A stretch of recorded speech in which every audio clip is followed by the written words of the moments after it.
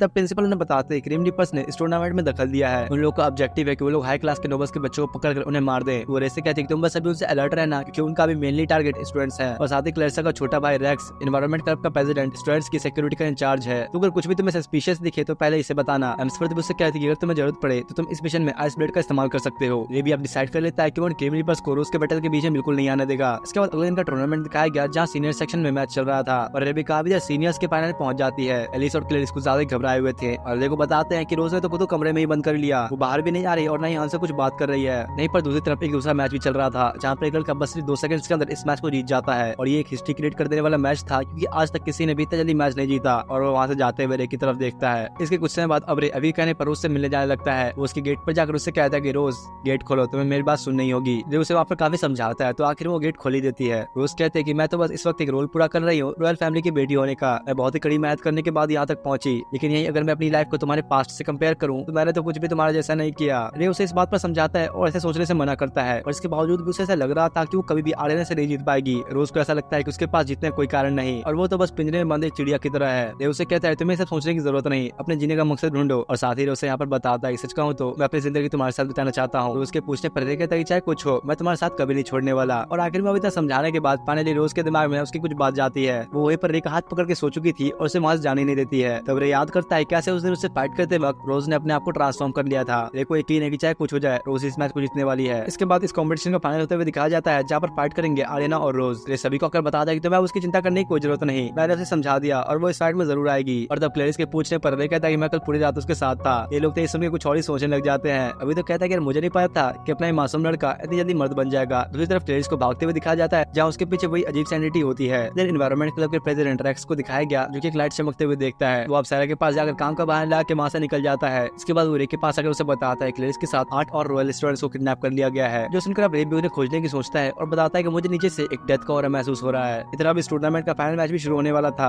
Aryana match के start में अपनी तलवार हवा में फेंक के अपने अंदर से इथर नाम की पावर को तेजी से रिलीज करते हुए कंप्लीटली अपनी बॉडी को पूरी तरह से ट्रांसफॉर्म कर लेती है। आर्यना रोज के ऊपर अटैक करना शुरू करने लगी और अचानक से उसके ऊपर एक खतरनाक मूव इस्तेमाल करती है। जो देखते ही अभी बोलता है कि यार इसी मूव से तो एल्बर्ट हारा था। कैरोलिन बताती है कि आर्यना की फैमिली का फिक्स सॉर्सरी ओरिजिन है। इस मैजिक की वजह से जो नॉर्मली फिजिकल स्ट्रेंथ है वो बहुत ही ज्यादा बढ़ जाती है। आर्यना यहाँ पर बिल्कुल ही रोज के ऊपर थोड़ा भी दया दिखाते हुए उस पर लगातार अटैक्स करती है, लेकिन इतने में अब जल्दी से रोज अपना स्पेशल मैजिक इस्तेमाल करती है। आर्यना ये देख के थोड़ा पीछे हटी और रोज से कहती है तुमसे तो मैं बिल्कुल भी नहीं हारने वाली। इधर रे भी क्लेरिस के पास पहुंच जाता है, जहाँ जैसे ही वो उसे उठाने लगा उस बेसमेंट के अंदर एक मैजिकल ट्रैप क्रिएट हो जाता है, जिससे अभी लोग बाहर के लोग किसी को अट्रैक्ट नहीं कर सकते। और तभी वो सारे क्रिमिनल्स भी सामने आते हैं। रे आप क्लेरिस से माफी मांगते हुए उसे उठाकर तेजी से बाहर की ओर भागने लगा। वो अपनी पावर्स को एक्टिवेट करके आइस ब्लेड्स को निकाल लेता है। रे भी अब इन क्रीम रीपर से फाइट करनी शुरू कर देता है और रे के सामने तो लोग बिल्कुल भी टिक नहीं पाते। वो अब रे से बचने के लिए उसके आसपास कंप्लीट डार्कनेस क्रिएट कर देते हैं, लेकिन फिर भी अपना रे काफी खतरनाक एंटी मटेरियल कोड का इस्तेमाल करता है, जिससे वहाँ पर लाइट सामने आ गई। और साथ ही रे के इस एंटी मटेरियल कोड को क्रिएट करने से जो बैटल चल रही थी, उनके मैजिक क्रिएचर्स जो कि उन्होंने क्रिएट किए थे वो सबके सब गायब हो जाते हैं। कैरोलिन ये देख के समझ जाते हैं कि इसका मतलब रे अपनी एंटी मटेरियल कोड का इस्तेमाल कर रहा है। इस सारे क्रिमिनल पर सब डर के मारे भागने की कोशिश करने लगे और भाई अपने रे के हाथों से इतने आसानी से बच के जाएंगे कहा। वो सभी को अपनी आइस क्रिस्टल्स के अंदर जमा कर देता है। इतने में रेक्स भी वहाँ पहुंच गया और रे कहता है कि मैंने बस अभी नहीं रोका है, मारा नहीं। रेक्स उसे कहता है कि आप तुम जा सकते हो, यह हाल सब कुछ मुझ पर छोड़ दो। और भैया रे तो कुछ ज्यादा जल्दी में था, क्लेरिस को बनाए उतारे वहाँ से निकल जाता है। दूसरी तरफ टूर्नामेंट में आर्यना और रोज में से कोई भी फाइट में गिव अप करने के लिए तैयार नहीं होता, जो देख के आर्यना अब सबसे अल्टीमेट मूव इस्तेमाल करने का फैसला करती है। उसके पूरे शरीर के आसपास बिजली आनी शुरू हो जाती है और उसका रूप तो इस बार बिल्कुल ही अलग होता जाता है। रोज को ये देख के यकीन नहीं होता कि इससे भी ज्यादा पावर्स इंक्रीज कर सकती है। उसी वक्त आर्यना बहुत स्पीड में आकर रोज को एक पंच देती है। इस पर रोज थोड़ा सा डिफेंस करने लगी, लेकिन इसके बावजूद ही वो उस पर एक और खतरनाक पंच मारती है। इस रोज का फादर ही बैठकर देख रहा था।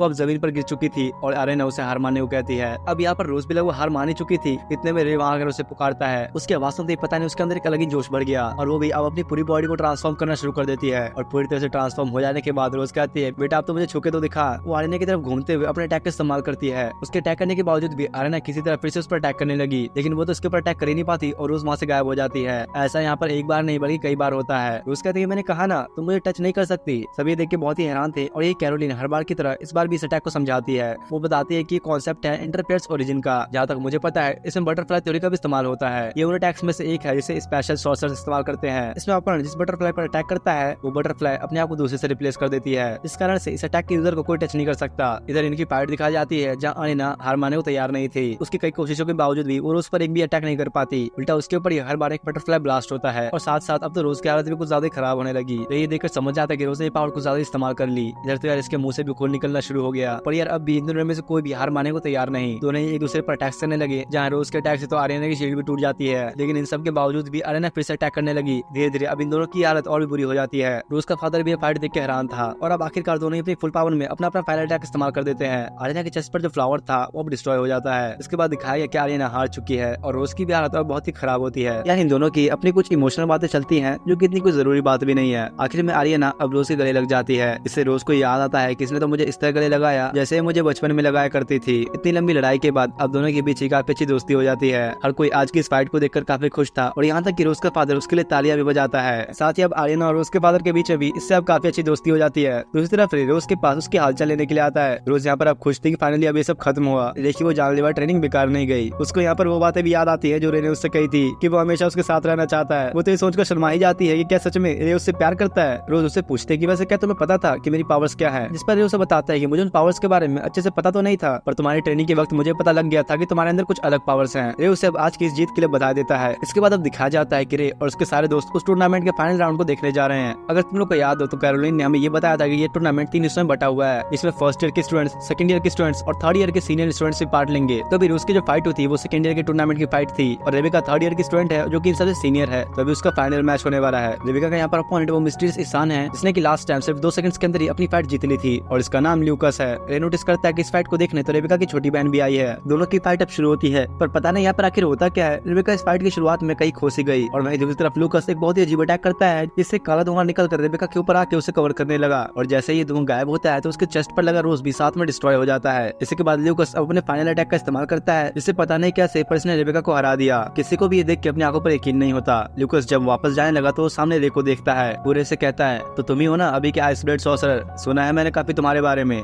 रे कहता है, मुझे पता नहीं था कि फेयरलेस ब्लेड का टाइटल ऑलरेडी पास डाउन किया जा चुका है। उसे यहाँ पर ये समझ नहीं आता कि आखिर लूकस जो कि एक फेयरलेस ब्लेड सॉर्सरर है वो आखिर इन स्टूडेंट्स के टूर्नामेंट में क्यों आया है। और हाँ, ये लूकस उन 7 ग्रेट सॉर्सरर्स में से एक है। जैसे रे को ये पावर्स उसके मास्टर ने दिया था, वैसे लूकस को भी ये पावर्स पुराने फेयरलेस ब्लेड सॉर्सरर ने दी है। लूकस कहता है, मैं सिर्फ तुम्हारी वजह से यहाँ पर आया, मैं तुम्हें साबित करके रहूंगा कि सबसे स्ट्रॉन्गेस्ट सॉर्सरर फेयरलेस ब्लेड है। वो जाते हुए कहता है, याद रखना मैं अगले साल तुमसे ठीक यहीं मिलूंगा। इधर कैरोलिन और बाकी लोग उन रिपर्स के पास पहुंचते हैं जिन्हें कुछ देर पहले रे ने पकड़ा था। कैरोलिन सामने आकर इन पर एक मैजिक करती है जिसका नाम है कैरोल वंडरलैंड, और इसी के बाद ये सारे बिल्कुल होश होकर कैरोलिन की बात मानना शुरू कर देते हैं। जैसा वो कहती है ये लोग बिल्कुल ही वैसा करते हैं। ये देखकर तो प्रिंसिपल भी हैरान थी और कहती है कि तो सच में स्पेल बाइंडिंग सॉर्सरर है जो कि किसी का भी दिमाग कंट्रोल कर सकती है। यही कैरोलिन उससे उनके बॉस का नाम और उनके फ्यूचर प्लानिंग के बारे में पूछती है। और अब इससे पहले कि लोग कुछ बोल पाते, इन सभी के हेड अचानक से ही पता नहीं क्या सुपर ब्लास्ट हो जाते हैं। इधर एकेडमी के अंदर डे को दिखाया गया जो कि सभी से कहता है, हमें अब इस आने वाले स्कूल फेस्टिवल में मिड कैफे बनाना चाहिए। असल में इस एकेडमी में कुछ दिन बाद एक फेस्टिवल शुरू होने वाला है जिसके लिए सभी को मिलकर एक स्टॉल बनाना है। तो रे यहाँ पर आकर सभी को सजेशन दे रहा है मेड कैफे बनाने का, पर कोई भी इसकी बात पर एग्री नहीं करता क्योंकि मेड बनने का मतलब सर्वेंट बनना है। इसके बाद एक दिन पहले का सीन दिखाया गया जहाँ रोज रे को बताती है कि आने वाले कल्चरल फेस्ट में उसे एक मेड कैफे बनाना है। रे को उसका आइडिया काफी पसंद आया, उसे लगता है कि बहुत लोग इस आइडिया पर हाँ करेंगे। पर दिक्कत तो ये थी कि इस एकेडमी के अंदर सारे रॉयल फैमिली के बच्चे भरे पड़े हैं, तो ये लोग इतने आसानी से मेड बनने के लिए थोड़ी ना मानने वाले। रोज ऐसी 2-4 बातें और कह के रे को मेड कैफे बनाने के लिए अपनी साइड कर लेती है। और अब अगले दिन रे जोश में आकर सभी को मनाने के लिए मेड कैफे से रिलेटेड 2-4 बातें फेंकता है और कहता है कि भाई अगर तुम लोग कर लोगे ना तो इससे एक बहुत बड़ा रिवॉल्यूशन आ जाएगा। पर उसके भाषणों का भी कोई फायदा नहीं होता, किसी को भी उसमें कोई इंटरेस्ट नहीं आता।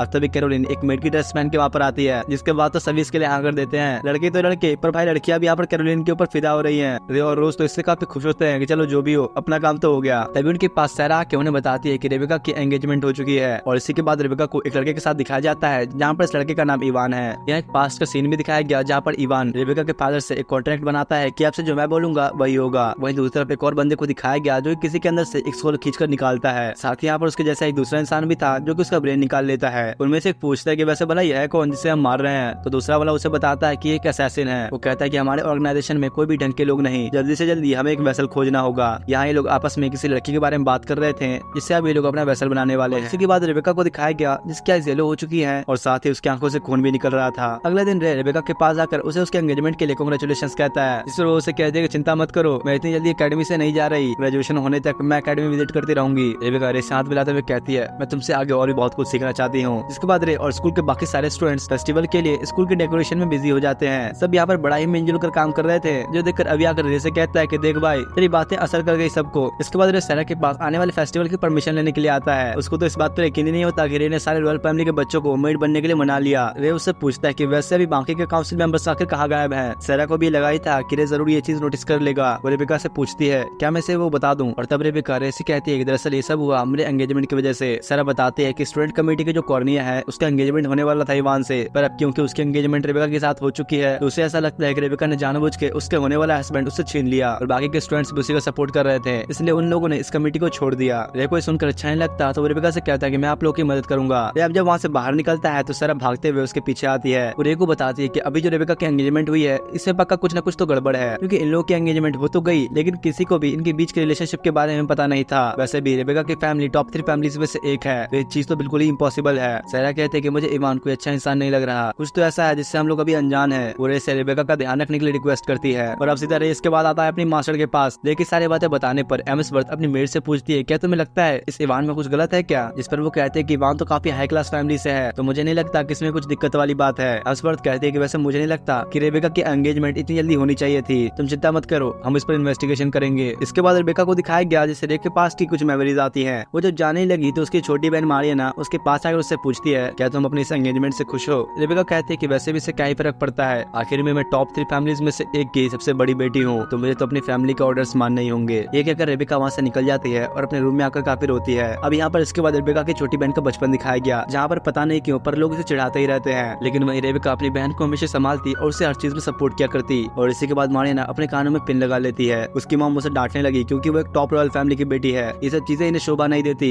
वहीं दूसरी तरफ स्कूल फेस्टिवल दिखाया जाता है जहाँ पर सारे सारी लड़कियों ने मेड की यूनिफॉर्म्स पहनी हुई है। इतने में रोज भी इसी ड्रेस में वहाँ पर आती है और रे को बड़ी क्यूट लगी तो उसकी वो काफी तारीफ करता है। पर बेचारी लेडीज को तो इन लोगों ने सभी से अलग एक होस्ट का आउटफिट दे दिया है, पर फिर भी अपना प्ले बॉय उसकी भी काफी तारीफें करता है। इसके बाद शाम का सीन दिखाया गया जहाँ पर रास्ते में रे देविका से मिलता है। वो उसे बताती है कि क्योंकि अभी उसकी एंगेजमेंट हो चुकी है तो बहुत ही जल्द इस टाउन को छोड़ देगी। यहीं पर फिर इन्हें इवान भी मिलता है। इवान रे से पूछता है, क्या तुम ही हो वो? मैंने सुना है तुम इसका बड़ा ख्याल रखते हो। चलो अब तुम जा सकते हो, यहाँ से मैं इसे खुद ले जाऊंगा। वो जब अब रेबिका को लेकर जाने ही लगा तो रे उसे देखने की कोशिश करता है, पर अचानक ही वहाँ बीच में कहीं से एनवायरमेंट क्लब का प्रेसिडेंट आ गया। इधर प्रिंसिपल और बाकी सभी की मीटिंग चल रही थी जहाँ पर वो सभी को बताती है कि इवान के घर पर कोई भी नहीं रहता, यहाँ तक कि कोई नौकर भी नहीं। वो रेबिका को वहाँ अकेले ही ले जाता है और वैसे वो बहुत समय से सॉर्सरी सोसाइटी और गर्ल्स की मीटिंग अटेंड कर रहा है। इन लोग को यहाँ पर ये शक हो रहा है कि इवान इतने समय से अपना भेष बदल कर ये सारी मीटिंग्स अटेंड कर रहा है। तब एम्सवर्थ बताती है कि असल में उसका मकसद है रेबिका का सॉर्सरी है चुराना। इसका मतलब हुआ ये कि इवान सॉर्सरी है का कलेक्टर है। इसके बाद फिर उसी इंसान को दिखाया जाता है जो कि किसी से कहता है कि रेबिका जैसी अवेकन होगी वो डोर भी खुल जाएगा। और जब वो इंसान अपना मास्क हटाता है तब यहाँ पता चलता है कि और कोई नहीं बल्कि इवान है।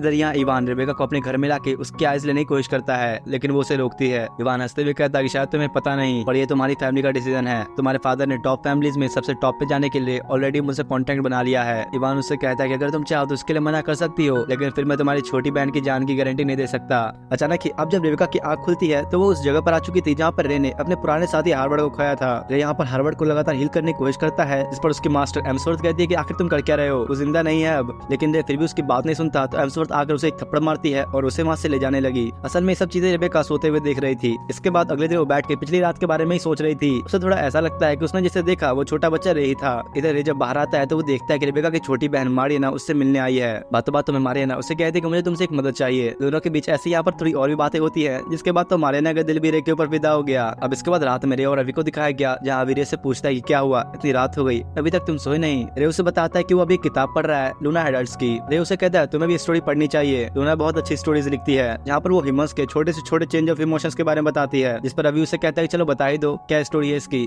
रे बताता है कि एक डीमन गर्ल के बारे में है जो कि औरों से बहुत अलग लगती थी, इसलिए वो हमेशा अकेले ही रहा करती। लेकिन एक दिन उसे एक टीनेजर मिली और उसने आज तक किसी ह्यूमन से मुलाकात नहीं की थी, तो उसे भी नहीं पता था कि वो उसे कैसे मिले। पर फिर भी उस लड़की से मिलने के कारण इंसानों के तरीकों को वो धीरे धीरे समझने लग गई। लेकिन एक दिन वो डीमन कहीं गायब हो जाती है और इधर ये ह्यूमन गर्ल हमेशा उसका इंतजार करती रहती उसकी फीलिंग्स को समझने के लिए। अभी कहता है यार ये तो सच में एक सैड स्टोरी है। रे बताता है कि वो अभी एंडिंग तक नहीं पहुंचा, उसे उम्मीद है कि लास्ट में एक हैप्पी एंडिंग ही होगी। इसके बाद जब रे सो जाता है तो उसे सपना आता है उसी हार्वर्ड के फ्यूनरल का। रे कैरोलिन के साथ था जो कि काफी रो रही थी। वहीं पर रे को रेबेका की आवाज आती है जो कि उसे पूछती है कि आखिर तुम हो कौन। रे उसे कुछ बात करने की कोशिश करने लगा कि तभी उसकी आंख खुल जाती है। रे उठकर उसी के बारे में सोचने लगा और यही उसकी आंखों से खून के आंसू तक आते हैं। और हाँ, क्लाइमैक्स तो अब आने वाला है जहाँ पर ये सभी चीजों का पता लगेगा कि आखिर ये सब चल क्या रहा है। अब अगले दिन स्कूल फेस्टिवल स्टार्ट हो जाता है, सब यहाँ काफी एंजॉय करते हैं और भाई अपना रे तो फिर से लिली वाइट के गेटअप में सबके सामने आता है, जो देखिए लड़के और लड़कियां सभी के होश उड़े हुए थे। असल में यहाँ पर रे को कोई पहचान नहीं पा रहा था, पर वहीं आर्यना रे की हरकत इस लड़की के गेटअप में देखकर अलग ही सदमे में आ चुकी थी। अभी और अल्बर्ट भी यहाँ पर हैरान होते हैं, उन्हें तो ऐसा लग रहा था कि सच में कोई मेड है, बिल्कुल प्रोफेशनल वाली। इसके बाद शाम होने पर मारियाना लिली वाइट की फोटो लेकर वहां से जाने लगी। वो लिली वाइट को देखकर यानी रे के इस गेटअप को देखकर काफी खुश थी। पर तभी रास्ते में चलते हुए उसे एक लेडी मिली जो कि उसे कहती है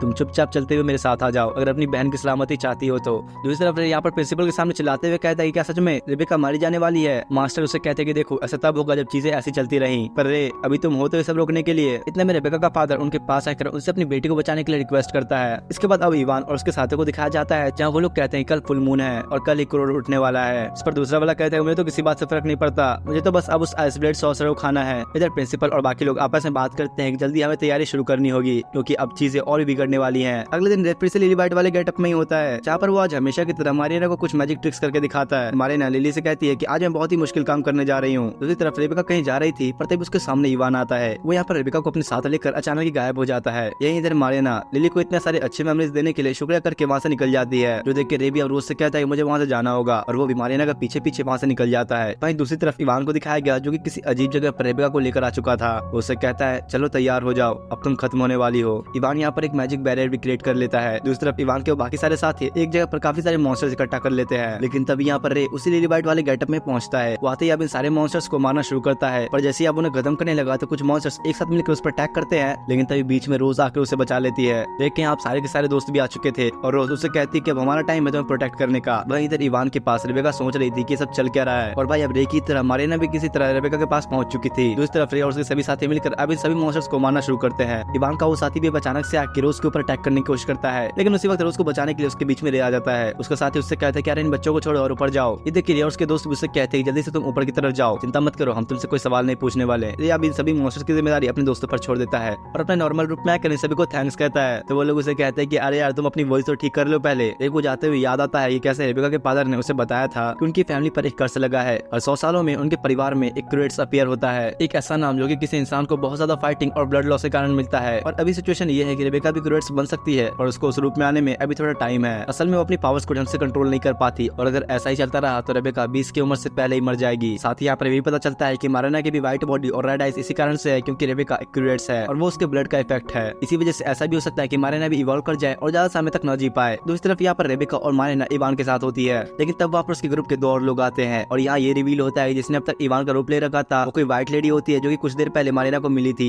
इवान तो असल में ये है जिसने अपने शरीर पर चादर ओढ़ रखी है। असल में इस लड़की का नाम लिज है जो कि कुछ 10 साल पहले इवान के रूप लेकर उसके घर में रहती आ रही थी और लिज इवान का रूप लेकर रेबेका को यहाँ पर इसलिए लेके आई है ताकि वो रेबेका को क्रूएट्स बनने से रोक सके। इवान ये देख के उसे जान से मारने की कोशिश करता है क्योंकि उसे अकाजा नाम के किसी इंसान तक पहुंचना है और उसके लिए उसे क्रूएट्स की जरूरत पड़ेगी। लिज रेबेका के पास आकर उसे खुद से दूर करती है और अब अपनी पावर्स का इस्तेमाल करते हुए इवान को भी वो एक अलग डायमेंशन में भेज देती है। इसके बाद मारिना लिज के पास आती है। लिज उसे कहती है कि लगता है तुमने अब डिसाइड कर ही लिया, जिस पर मारिना उसे हाँ करती है। अब इतने में यहाँ रे भी पहुंच गया जो देख के इवान के साथी भी समझ जाता है कि जरूर इस जनरेशन का आइस ब्लड सॉर्सरर है। रे उसे देख के कहता है तुम तो ग्लूटेन हो ना, सुना है मैंने तुम्हारे बारे में, तुम तो वो सॉर्सरर हो जो कि बाकी सॉर्सरर्स की मैजिक एबिलिटीज को चुराता है। और ये ग्लूटेन जो है ना वो भी 7 ग्रेट सॉर्सरर्स में से एक है। वो अब रे को देखते उस पर अटैक करने की कोशिश करने लगा क्योंकि तभी वहाँ पर एक वॉल से टकराकर वहीं पर गिर जाता है और ये वॉल रेज ने क्रिएट की है। वो रे को बताती है कि वही है इमेजिनरी सॉर्सरर। जो सुनकर रे को अब समझ में आता है कि ये सारा प्लान इसका ही था। लिज कहती है कि मेरे बेका को ओवर पावर करूंगी और मुझे उम्मीद है कि फिर तुम उसके ऊपर लगे सील को तोड़ दोगे अपना क्रोनोस लॉक की मदद से। ये बात याद रखना है कि तुम ये कैसे सॉर्सरर हो जो कि उसके साथ क्रोनोस लॉक क्रिएट कर सकता है क्योंकि तुम उसे काफी करीब हो। इतने में ग्लूटेन भी अब वो वॉल तोड़ देता है। लिज उसे कहती है कि अब इसे तुम ही संभालो। रे भी अब यहाँ पर कोई चांस नहीं लेना चाहता था तो वो अपनी पावर्स को रिलीज करना शुरू कर देता है। इधर रिज अब उस डायमेंशन में जाने लगी जहाँ पर उसने इवान को भेजा था। यहाँ रे के ऊपर ग्लूटेन अपनी पावर्स की वजह से काफी भारी पड़ने लग रहा था। वहीं लिज इवान के पास जाकर उसे अपनी बात समझाने की कोशिश करने लगी, लेकिन वो कुछ सुनने वाला कहाँ था। अचानक इवान गुस्से में आकर एक डार्क मैजिक से भरे हुए की को अपने गले मार लेता है, ठीक प्रोफेसर ग्रे की तरह, और इसी के बाद से उसकी बॉडी अपना कंट्रोल खोने लग जाती है। वो लिज पर अटैक करने की कोशिश करता है कि तभी वो उसे बर्फ में जमा देती है। लिज के पास ही भाई कम पावर्स नहीं थी, वो किसी तरह के मैजिक पावर का इस्तेमाल करने लगी जिसका नाम है क्वाटोसिस। इससे उस पर अटैक करती है जिससे इवान की अब तो पूरी बॉडी जलना ही शुरू हो गई। ये अटैक इतना ज्यादा पावरफुल था कि वो भी उसे झेल नहीं पाता और वापस अपने असली रूप में आ गया। पर इवान इस बार काफी ज्यादा घायल होता है। वो लिज से कहता है तो ये है सबसे स्ट्रॉन्गेस्ट सॉर्सर की पावर्स, जिस पर लिज उसे बताते कि नहीं ऐसा नहीं है, मैं सबसे पावरफुल नहीं हूँ, सबसे ज्यादा पावरफुल है वो आइस ब्लेड सॉर्सरर। वो कहती है कि रे तो मुझसे कई गुना ज्यादा स्ट्रॉन्ग है, इतना कि वो पूरे वर्ल्ड पर राज कर सकता है। इधर दूसरी तरफ रे को दोस्तों को दिखाया गया जो काफी सारे मॉन्स्टर्स को हरा चुके थे, लेकिन बस यहाँ कुछ ही देर में वो सारे मॉन्स्टर्स वापस खड़े हो गए और इस बार तो और भी ज्यादा पावरफुल बनकर। अब इससे पहले कि सारे मॉन्स्टर्स कुछ कर पाते एम्सवर्थ और बाकी सारे सॉर्सर्स वहाँ पहुंचते हैं और भाई यहाँ तो बस एम्सवर्थ के मेट के पास इतनी पावर्स थी कि वो इतने सारे मॉन्स्टर्स को एक बार में ही हरा देती है। यहाँ तीनों ही सॉर्सर्स प्रिंसिपल, कैरोलिन और खुद एम्सवर्थ भी यहाँ पर अपनी पावर्स का यूज करती है। वो आसमान से एक आइस ब्लेड निकालकर सारे के सारे मॉन्स्टर्स को बस एक ही बार में खत्म कर देती है। इधर अब रे को दिखाएगा जिसकी अब काफी बुरी हालत हो चुकी थी। ग्लूटेन भी अब उसे हराने के लिए अपनी फुल पावर्स की रेंज में आकर रे के ऊपर खतरनाक अटैक करता है, जिसके लगने से रे काफी दूर जाकर गिरता है। ग्लूटेन तो धीरे धीरे रे की कुछ ज्यादा ही बुरी हालत करने लगा और रे भी अब शांत थोड़ी बैठने वाला था। वो भी अपनी पावर्स को अनलॉक करना शुरू करता है। ग्लूटेन रे के ऊपर एक बहुत ही पावरफुल अटैक करता है, लेकिन इससे रे की तलवार तक नहीं टूटती। रे तो यहाँ पर कोई अटैक भी नहीं करता, उसकी बस पावर्स अनलॉक होने के कारण ग्लूटेन का तो शरीर ही काम करना बंद कर देता है। रे की पावर्स यहाँ पर इतनी ज्यादा थी कि अब ग्लूटेन तो अपने मरने के कगार पे आ जाता है। उसे अब समझ में आता है कि यह एक आइस ब्लेड सॉर्सरर की रियल पावर्स। रे भी अब इसकी वजह से कुछ ज्यादा ही थक चुका था तो वो जमीन पर वहीं पर गिर जाता है। रेबेका उसकी मदद करने के लिए जाने ही लगेगी तभी मारिना उसे रुकते हुए कहती है कि तुम्हारी गलती है, हमेशा बस तुम अपने अच्छे होने का नाटक करती रहती हो। जिस पर रेबेका उसे कहती है क्या तुम्हें अंदाजा भी है मैं किन किन चीजों से गुजरी हूँ। अचानक तभी मारिना रेबेका को एक थप्पड़ मारती है। वो कहती है कि असली बेवकूफ तो तुम हो, तुमने अपनी मर्जी से ही सब कुछ किया, सिर्फ तुम्हारी वजह से ही हर कोई हमेशा मुझे तुमसे कंपेयर किया करता था। ये सुनते ही रेबेका मारिना के ऊपर कूद के उसे थप्पड़ मारती है। वो कहती है कि बस यही वजह है कि मुझे तुम पसंद नहीं, तुम कभी भी हमारे पेरेंट्स की बात नहीं मानती, बस अपनी मर्जी चलाती रहती हो। मारिना के पूछने पर रेबेका कहती है कि चाहे जो हो मैं कभी नहीं चाहती कि तुम मुझसे दूर जाओ, तुम्हारे बारे में मुझे बस कुछ चीजें पसंद नहीं और फिर भी मैं तुम्हें कभी खोना नहीं चाहती।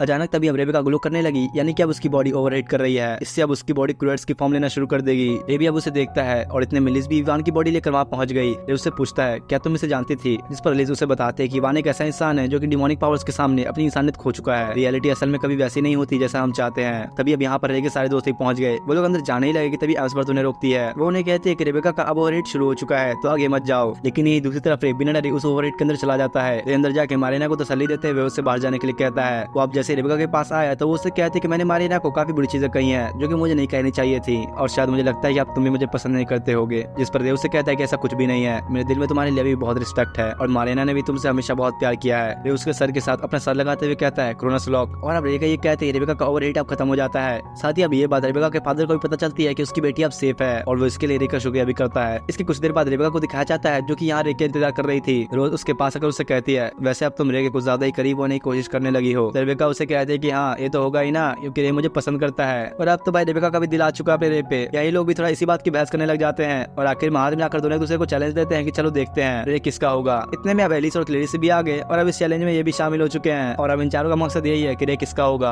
अगले दिन रे हार्वर्ड के ग्रेव के पास जाता है जहाँ वो अपने सारे दोस्तों को लेकर आया है। रे उसे कहता है क्या आप इमेजिन कर सकते हो मैं अब एक स्टूडेंट हूँ और में आपको खो देने के बाद मुझे पता नहीं था कि मुझे आगे क्या करना है, लेकिन तब वो मास्टर ही थी जिन्होंने मुझे सही राह दिखाई और अब तो मेरे पास काफी सारे दोस्त भी हैं जो कि मेरी इतनी परवाह करते हैं। इसके बाद शाम का सीन दिखाया गया जहाँ पर रे कहीं जा रहा होता है कि तभी उसे रास्ते में मारिना मिलती है। वो उसे कहती है कहाँ थे, मैं तुम्हें बहुत समय से ढूंढ रही थी, मैं चाहती हूँ कि तुम मेरे साथ मैजिक स्वॉर्ड में पार्टिसिपेट करो। ये सुनकर तुझे भी हैरान होता है कि भला ये मैजिक स्वॉर्ड क्या है। इसके बाद अगले सीन में एक छोटी सी लड़की को दिखाया जाता है जो कि बड़ी आसानी से एक बहुत बड़ी पावरफुल मॉन्स्टर को हरा देती है। वो कहती है कि यार ये सब तो काफी बोरिंग है, पता नहीं मेरा भाई कब वापस आने वाला है। और अब इसी के साथ इस एनिमे का ये सीजन यहीं पर एंड होता है। और हाँ ये पूरा कंप्लीट सीजन था और अभी तक इसका सेकंड सीजन नहीं आया है। और ये तुम लोग को इस चैनल पे आने वाले टाइम में बहुत ही खतरनाक और ऐसे एनिमेस देखने को मिलेंगे जो कि तुम लोग ने आज से पहले कभी देखे भी नहीं होंगे। तो वीडियो को लाइक करके चैनल को सब्सक्राइब जरूर कर लेना। मिलते हैं नेक्स्ट वीडियो में, तब तक के लिए थैंक्स फॉर वॉचिंग।